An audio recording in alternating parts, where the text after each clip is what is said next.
A paz do nosso Senhor e Salvador Jesus Cristo, a todos que acompanham o canal Teologia em Defesa da Fé. Que a bênção de Deus esteja sobre a sua vida e sobre a sua família, em nome de Jesus. É por meio desse vídeo que nós queremos desenvolver um assunto que, com certeza, é digno de uma atenção especial. Hoje, nós iremos, de modo bastante resumido, falar a vocês sobre o verdadeiro sentido da Páscoa à base da Bíblia Sagrada. Portanto, fique ligado conosco para que você possa aprender um pouco mais dessa temática tão importante à base das Escrituras Sagradas e da teologia bíblica.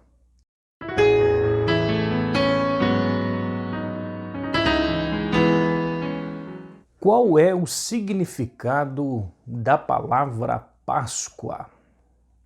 Vamos partir dessa pergunta. Nós vamos entender que esse termo é um termo extremamente bíblico. Ele aparece por pelo menos 72 vezes na Bíblia Sagrada.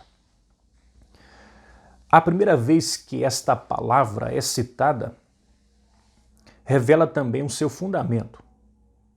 Êxodo, capítulo de número 12. É a primeira vez que a palavra Páscoa aparece ali. Diz a Bíblia, no versículo 11, comereis às pressa. É a Páscoa do Senhor, a parte B desse versículo. Qual é o significado dessa expressão Páscoa no original? Se você atentar para a etimologia dessa palavra, você vai entender que a expressão Páscoa significa Pessá, que por sua vez significa passar por cima. Essa expressão, esse significado está ligado exatamente ao episódio que aconteceu no capítulo 12, na libertação do povo hebreu do Egito. Esse verbo passar aparece por pelo menos 3 vezes no capítulo 12, onde o próprio Deus disse: mata um cordeiro e passa o sangue nas ombreiras ou na viga superior de cada casa, pois quando eu vir o sangue, passarei adiante. Esse verbo passar, para os judeus ou para os hebreus, é um salto de misericórdia, é um salto de livramento que Deus estava dando ao povo. Pois o anjo iria passar, mas quando ele visse o sangue nas ombreiras das casas, ele saltaria, ele passaria por cima. Daí a expressão Páscoa. Mas vamos lá. Outra pergunta. Como era a Páscoa na prática? Como era essa celebração familiar? Nós vamos entender, como já antecipamos, que o principal elemento dessa celebração era exatamente o cordeiro. É assim que está exigido no capítulo 12 do livro de Êxodo. No próprio capítulo, nós vamos observar alguns outros elementos, como, por exemplo, ervas amargas, que por sua vez representavam o tempo de amargura do povo hebreu no Egito. Além do mais, Deus instituiu que tivesse nessa celebração pão sem fermento, que revela a pressa do povo em sair do Egito, pois a fermentação, ela requer um tempo. Então Deus disse, coma pão sem fermento. No Talmud judaico nós vamos observar que em tempos posteriores foram adicionados outros elementos, como em principal o vinho. As 4 taças que representam por sua vez as 4 promessas de Êxodo, capítulo 6, versículos 6 e 7. Era uma tradição judaica não tomar a quarta taça de vinho, né? Eles esperavam para que Elias pudesse assim fazer. Isso é uma questão tradicional, né? Então entenda que na prática era de fato uma festa familiar. Não tinha nenhum valor para uma pessoa que estava isolada. E por questões econômicas, era comum, se houvesse uma família pequena, reunir-se com outra família a fim de participar da Páscoa. Esta ideia familiar, ela foi com o tempo permanecida, mas a ideia da Páscoa ela foi, de uma certa forma, tendo outras versões. Como, por exemplo, ao longo dos tempos, passou a fazer parte do cenário de adoração do templo, que inclusive no Novo Testamento o cordeiro deveria ser sacrificado no templo e a sua alimentação poderia ser em cada casa, né?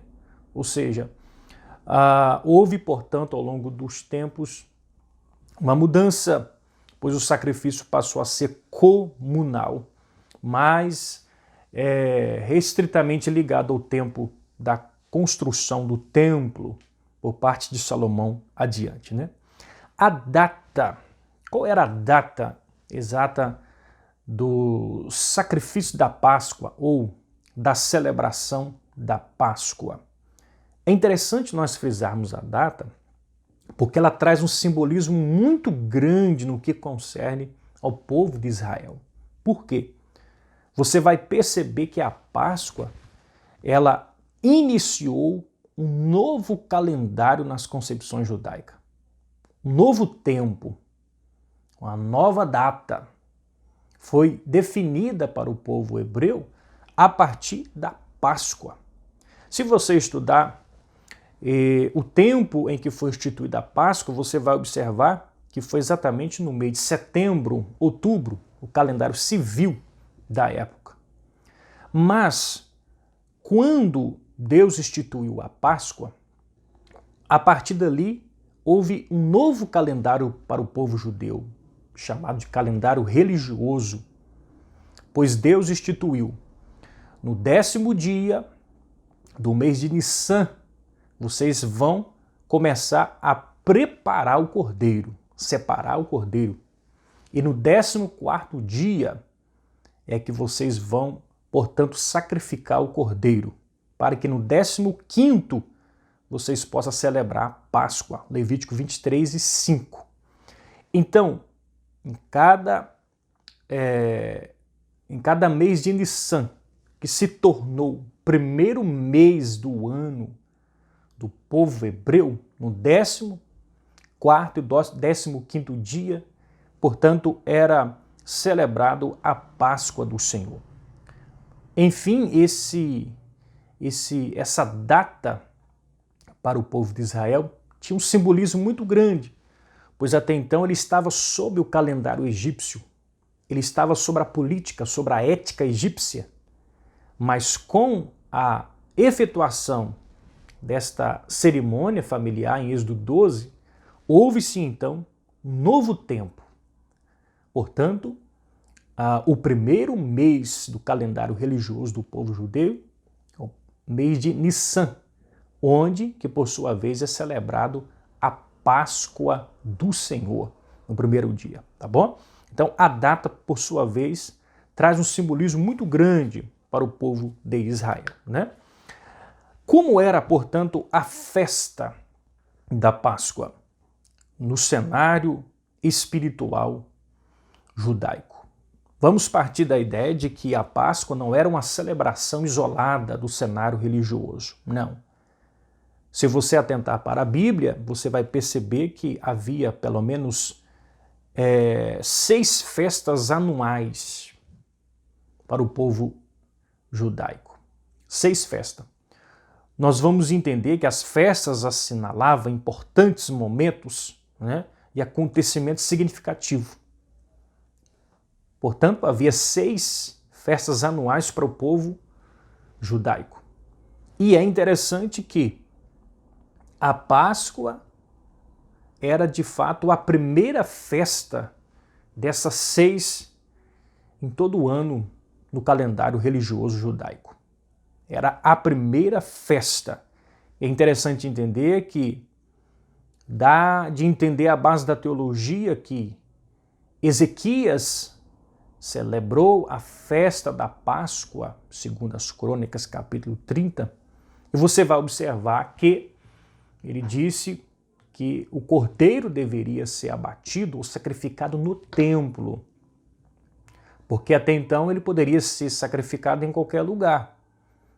Mas você vai observar que, devido às pessoas não fazer de modo que foi requerido por Deus, então houve essa instituição para que o cordeiro pudesse ser abatido no templo e a Páscoa deveria ser em Jerusalém e não em outro lugar. Por esta razão você vai ver que ela é celebrada no Novo Testamento dentro da cidade de Jerusalém, para evitar que alguém errasse, né, ou equivocasse na celebração dessa Páscoa. No Novo Testamento, nós vamos observar que era celebrada de modo veemente e muito, podemos dizer, observada essa festividade. Inclusive, estudando sobre isso, cheguei a um ponto onde o escritor disse que um certo governador, ele levantou um censo, um sacerdócio, para averiguar quantos cordeiros era sacrificado no dia da Páscoa em Jerusalém. Isso basicamente em 60 depois de Cristo. E ele chegou a uma conclusão, à base do censo sacerdotal, que era sacrificado pelo menos 250 mil cordeiros dentro de Jerusalém. Ou seja, se as cifras for realmente verdadeira e considerando que um cordeiro dava para alimentar pelo menos 8 a 10 pessoas, havia em Jerusalém, no dia da Páscoa, pelo menos 2,5 milhões de pessoas, basicamente. Isso para nós entendermos o tanto que esta prática era observada no Novo Testamento. Era o tempo do branquear dos sepulcros, né? Jesus confrontando o comportamento dos fariseus, e ele os intitula como sepulcros caiados. Por quê? Porque no tempo da Páscoa, para evitar que alguém tocasse nos sepulcros e se tornasse impuro, alguém pintava os sepulcros, e quando o sol batia, de longe percebia aquele sepulcro e as pessoas logo o evitavam. Jesus usa esse conceito tradicional para dizer que os fariseus eram assim, bonito por fora, mas por dentro estava apodrecido, né? Enfim, o conteúdo principal da Páscoa, nós vamos entender, está no Novo Testamento, na pessoa de quem? De Jesus Cristo. A maior importância da Páscoa é quando ela é apresentada, associada ao Cristo, ao Cordeiro Pascual. Interessante que se você lê a expressão em Êxodo 12, versículo 3, quando Deus disse que era para pegar um cordeiro, a expressão hebraica ali é ishi-se. Em outras palavras, significa cordeiro homem. Ou seja, lá em Êxodo capítulo 12 já estava havendo uma representação ou uma indicação de quem seria o cordeiro homem. E Jesus de fato é esse cordeiro, inclusive João Batista o reconhece, e João, o escritor, escreve no primeiro capítulo, versículo 29, quando diz: no dia seguinte viu João a Jesus, que vinha para ele, e disse: eis o Cordeiro de Deus que tira o pecado do mundo. 1 Pedro 1,19 diz que ele é o Cordeiro imaculado, porque o Cordeiro deveria ser puro, deveria ser santo, deveria ser imaculado. Inclusive, alguns escritores eruditos acreditam que no 10º dia ele deveria ser separado para ser sacrificado depois de 4 dias, exatamente para que as pessoas da família pudessem estar identificando ele como um cordeiro bem apropriado para o sacrifício. Se você fazer esse atrelado do conceito judaico com o Cristo, o Cordeiro de Deus que tira o pecado do mundo, você vai perceber que Jesus cumpriu de fato essas prescrições. Muito embora os seus olhos não estavam voltados para a lei nesse sentido, mas vamos observar que Jesus, ele é de fato separado 4 dias antes. Ele vai para Jerusalém no domingo, 4 dias antes que ele foi preso. Você vai observar que até mesmo o dia e a hora coincide literalmente com o dia da Páscoa. O cordeiro deveria ser sacrificado no crepúsculo da tarde, ou seja, no final da tarde. E quando nós olhamos para os evangelhos, nós vamos observar que Jesus, de fato, ele fica na cruz do Calvário das 9 horas até as 3 horas da tarde. Ou seja, foi exatamente na hora nona, na tarde da sexta-feira, que Jesus foi crucificado e morto. Nenhum osso foi quebrado. E a prescrição para a Páscoa era que nenhum osso do cordeiro também deveria ou não poderia ser quebrado. Nenhum osso do cordeiro deveria ser quebrado. A Bíblia fala que nenhum osso de Jesus foi quebrado, não é assim? E a maior representatividade da Páscoa associada a Jesus é que ao terceiro dia ele ressuscitou. Inclusive em Apocalipse, Jesus, o Cordeiro vivo, é apresentado por pelo menos 28 vezes no livro de Apocalipse, né? Então entenda que Jesus, ele é de fato a mensagem principal no que se refere à Páscoa, porque ele foi aquele que fez essa transição da Páscoa para a ceia do Senhor. Jesus fecha a porta da festa da Páscoa, na concepção cristã, no dia em que ele toma o pão e o cálice de vinho e disse, e tomando o pão e havendo dado graça, partiu e deu-lhe dizendo, isto é o meu corpo que por vós é dado, fazei isso em memória de mim. Observe que naquela última Páscoa não havia o cordeiro. Por quê? Porque Jesus é o cordeiro personificado ali. Ou seja, naquele ano, Jesus devia ser, de fato, incorporado nesta ideia do cordeiro. Observe que, portanto, não tem o cordeiro, porque Jesus está sendo personificado como cordeiro, né? Jesus, naquele momento, estava fazendo um elo de transição da sua primeira vinda à sua segunda vinda, quando estava dizendo, acabou a matança do cordeiro, né? Acabou. Portanto, hoje nós celebramos o quê? A ceia do Senhor, a santa ceia do Senhor, né? Inclusive, na declaração de fé da igreja, na página 131, está escrito, cremos que a ceia foi instituída por Jesus após a refeição da Páscoa, né? Mateus 26 e 26. Enfim, a mensagem da Páscoa não deve, de modo nenhum, ser simbolizada pelo coelho e pelo chocolate, que lamentavelmente as pessoas têm se equivocado nessa interpretação, né? Alguns até perguntam, embora eu não quero entrar por esse lado, até porque tem muitos que já falam a respeito, né? Mas a pergunta é, tem uma relação no que se refere ao coelho e ao chocolate com as festas pagãs de tempos antigos? Tem sim, tem uma ligação muito forte, né? E eles simplesmente fizeram uma mistura. O ovo, por sua vez, representa o começo da vida.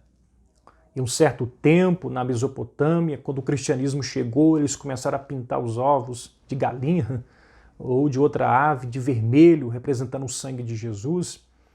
E dali adiante começou a haver novas versões nessa concepção. O coelho, por sua vez, é aquele que marca o fim do inverno e o início da primavera. E isso tem ligação também com a festa da Páscoa. e ele também é símbolo de fertilidade. Enfim, juntaram essas concepções e hoje em dia temos uma versão completamente condensada no que se refere à Páscoa, né? No conceito de muitas pessoas. Mas para nós cristãos, nós precisamos entender que a mensagem que a Páscoa nos transmite é o quê? É a ressurreição de Jesus Cristo, né? Enfim, eu termino com a frase: a Páscoa tinha a finalidade de nos pegar pela mão e nos levar até Cristo, no conceito festivo. Mas depois de Cristo, nós fazemos o quê? Nós celebramos a Santa Ceia do Senhor, o pão e o vinho como símbolo da morte e da ressurreição de Cristo, tá bom? Então esse é simplesmente uma síntese sobre este assunto que é tão profundo à base das Escrituras. Que Deus abençoe a sua vida e se você quiser estar atento a mais vídeos que nós iremos estar postando, se inscreva no nosso canal. Você pode também ter acesso ao nosso blog Teologia em Defesa da Fé. E que a bênção de Deus esteja sobre a sua vida, em nome de Jesus. Amém.